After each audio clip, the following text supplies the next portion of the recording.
Hello everyone, I am सिमरन त्यागी और आज हम इस वीडियो में पढ़ने वाले हैं जूलॉजी 5th सेमेस्टर की जो हमारी सेकंड बुक है उसी का एक टॉपिक है सब फाइलम सिफेलोकोर्डेटा।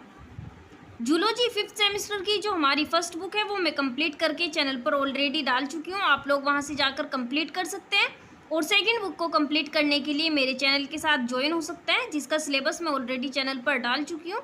तो चलिए शुरू करते हैं अपना टॉपिक सब फाइलम सिफेलोकोर्डेटा। इसका हमें जो सिलेबस में पढ़ना है वो पढ़ने हैं जनरल कैरेक्टरिस्टिक्स एंड क्लासिफिकेशन। तो चलिए शुरू करते हैं। इनकी जो मुख्य लक्षण है वो कुछ इस प्रकार के होते हैं कि इस संघ के जंतुओं में पृष्ठ रज्जु अथवा तंत्रिका रज्जु शरीर की पूरी लंबाई में फैली रहती है। ठीक है, जो नोटोकॉर्ड होती है वो शरीर की पूरी लंबाई में फैली होती है तथा आजीवन उपस्थित रहती है, यानी कि लाइफ टाइम जो है इनके अंदर ये प्रेजेंट रहती है। और इन जंतुओं के सामान्य लक्षण निम्न है।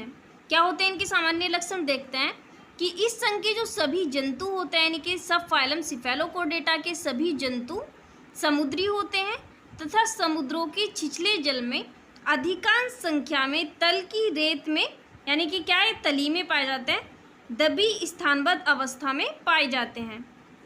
इसके बाद इनका कैरेक्टर दिया गया है कि इन जंतुओं का शरीर छोटा लगभग 10 सेंटीमीटर तक, पार्श्वों में चपटा, मछली सदृश यानी कि इनकी संरचना मछली के आकार की होती है, विखंडित यानी कि सेगमेंटेड होता है इनका जो शरीर होता है इनकी बॉडी, तथा पारदर्शी यानी कि ट्रांसपेरेंट, ये क्या होता है मछली सदृश, विखंडित तथा पारदर्शी होता है।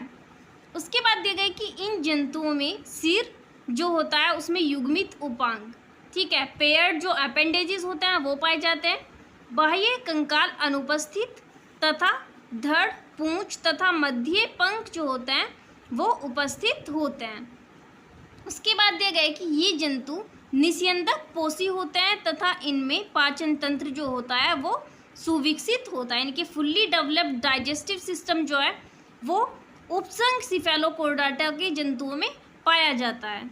उसके बाद इनका जो हमारा रेस्पिरेटरी सिस्टम होता है उसके बारे में बताया गया है कि उपसंघ सिफेलोकोर्डेटा के जंतुओं में श्वसन तंत्र का अभाव होता है तथा श्वसन क्रिया शरीर की सतह में विसरण के द्वारा होती है। इनमें श्वसन जो होता है वो किससे होता है? शरीर की सतह से।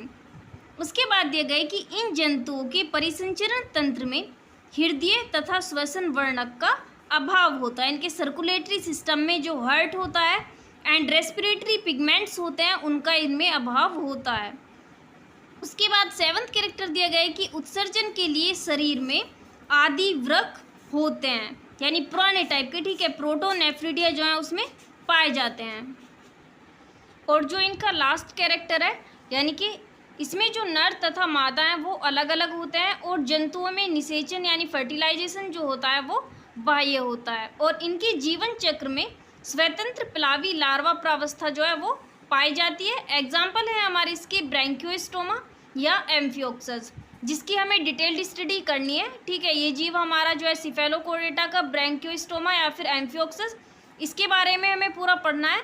और इस वंश की लगभग 30 जातियाँ ज्ञात हैं जिन्हें सिर्फ एक वर्ग यानी कि लेप्टोकोर्डाई जो है उसमें स्थान दिया गया है, यानी कि इनका जो क्लासिफिकेशन है वो सिर्फ एक ही वर्ग या एक क्लास में इसको बांटा गया है जिसको हम कहते हैं लेप्टोकोर्डाई। Thank you.